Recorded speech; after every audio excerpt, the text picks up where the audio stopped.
노후가 노후를 결정합니다. 같은 발음의 영어와 한문이 섞여 있고 노년을 생각하게 만드는 말이라 참 좋아하는 표현입니다. 누구를 아느냐가 노년의 삶에 중요한 역할을 한다는 뜻으로 쓴 말입니다. 노년, 노후라는 말은 갈수록 더 많이 들릴 것입니다. 내년이면 우리나라는 전체 인구에서 65세 이상이 차지하는 비중이 20%를 넘는 초고령화 사회로 진입하기 때문입니다.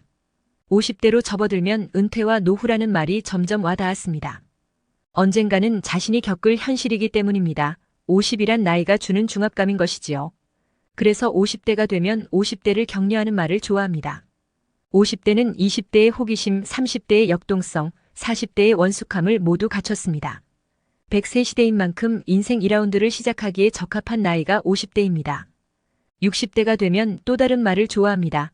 104세 철학자 김영석 연세대 명예교수님이 하신 말입니다. 100년을 살아보니 60세에서 75세까지가 인생의 황금기였습니다. 18세기의 철학자 괴테는 노년을 상실의 삶으로 표현했습니다. 늙는다는 것은 건강, 돈, 일, 친구, 꿈을 잃어간다는 것이라는 괴테의 말은 그가 살던 시대의 노년을 정확하게 표현하는 말입니다. 지금도 틀린 말은 아닙니다. 그렇다고 모든 노인에게 적용되는 진리도 아닙니다. 지금은 의학기술의 발달로 늙어서도 건강할 수 있으며 연금 등으로 경제적으로 여유 있는 노인도 많습니다.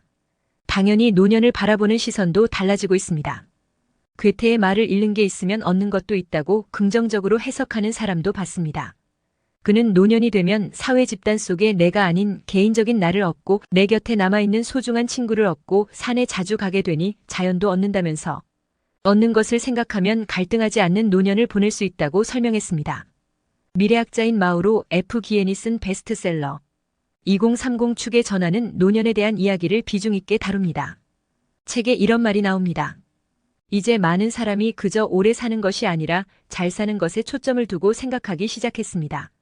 그렇습니다. 병석에 누워 그저 오래 산다면 그것은 축복이 아니라 재앙입니다.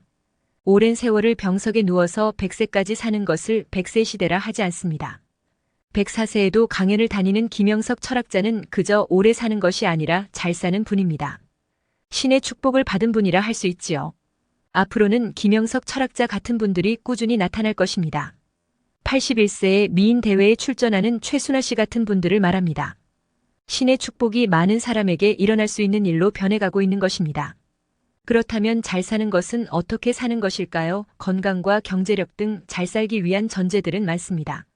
노후가 노후를 결정합니다라는 말은 그중에 인간관계에 주목하는 것입니다. 100세 시대에 잘 살려면 삼국지에 나오는 도원결의 같은 인간관계가 아니라 느슨한 인간관계가 몇 개는 있어야 합니다.